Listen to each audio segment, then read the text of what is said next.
계속해서 좀 여쭤보겠습니다. 지금 그러니까 이 집단소송법에서 소급표 문제 제기를 하는 분들도 예컨대 쿠팡 같은 경우에 그 현재의 사실관계, 법률관계가 아직 진행 중이다는 이 분진정 소급 입법에 해당하는 것에 대해서는 이의를 제기하지 못할 것 같아요. 그러면 우리 헌법재판소든 부진정 소급 입법에 대해서는 원칙적으로 허용하는 입장이거든요. 맞지 않습니까, 한 교수님? 예, 그렇습니다. 그러면은 지금 쿠팡 같은 경우에 작년 11월에 개인정보 유출이 피해가 발생했는데 이 회사가 2024년 기준으로 영업이익이 매출이 38조 2,988억이거든요. 그런데 이번에 정보 유출이 3,370만 개인 정보가 유출이 됐고 이 역대급 개인 정보 유출이거든요.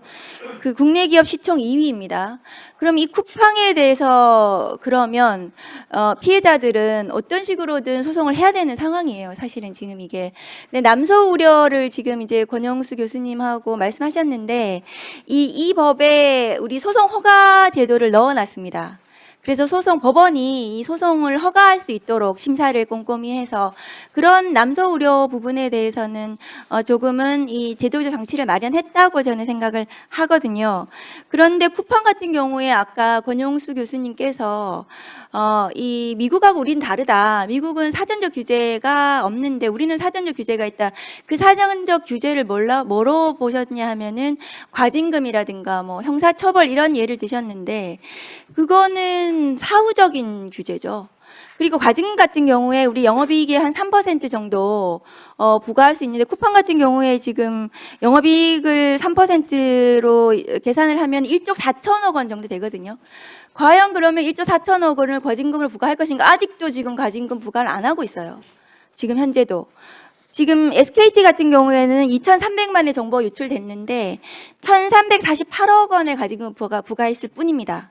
쿠팡 지금 39조 원의 이 매출을 올리는 이 회사에 대해서 과징금 1조 4천억 부과한다고 해도 그것이 과연 이 미국처럼 기업을 망하게 하는 이런 과징금도 되지 않을 뿐더러 그리고 나서 이 쿠팡의 피해, 이 개인정보 유출로 인한 피해에 대해서 어떤 이 사후적 규제도 되는지도 모르겠어요. 사전적 규제는 더더구나 안 되고요. 그러니까 미국과 우리가 다르다라고 하는 부분에 대해서는 조금 다른 거를 검토를 하셔야 되지 않나 생각하고 그 미국에서 지금 도입하고 있는 이 집단소송 제도를 우리도 조금 더 우리도 이게 소송 허가제들 같은 장치를 마련해서 도입하는 것이 개인 피해자들을 권리 구제를 국가가 두텁게 보호하는 것이 아닌가라고 생각을 하거든요. 그 부분에 대해서는 어떻게 생각하시는지 뭐 네 분 중에 아무나 말씀을 좀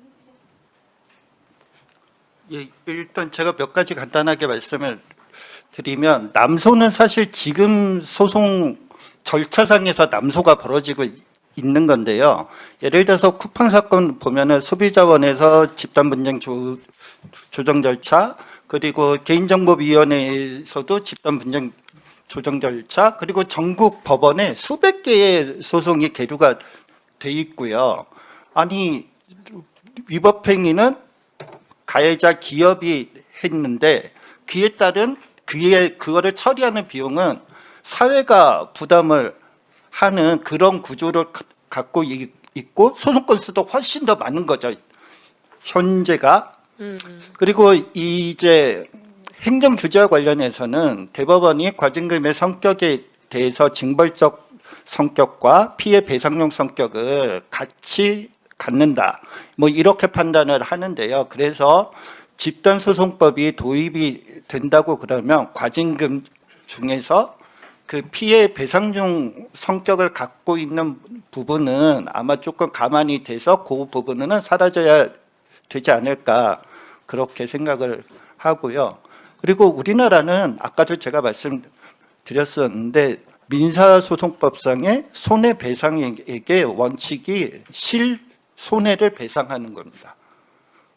그래서 미국처럼 그렇게 뭐 천문학적인 액수가 나온다든가 그럴 수가 없다라는 점 말씀드리겠습니다. 예, 수고하셨습니다. 다음은 더불어민주당의 김기표 의원님 질의해 주십시오. 네, 경기도 부천시의 김기표입니다. 자본주의 사회에서 대원칙이 있죠. 내가 누군가에게 손해를 가했으면 그 손해 가한 만큼의 손해를 배상하게 하고, 그래서 반대로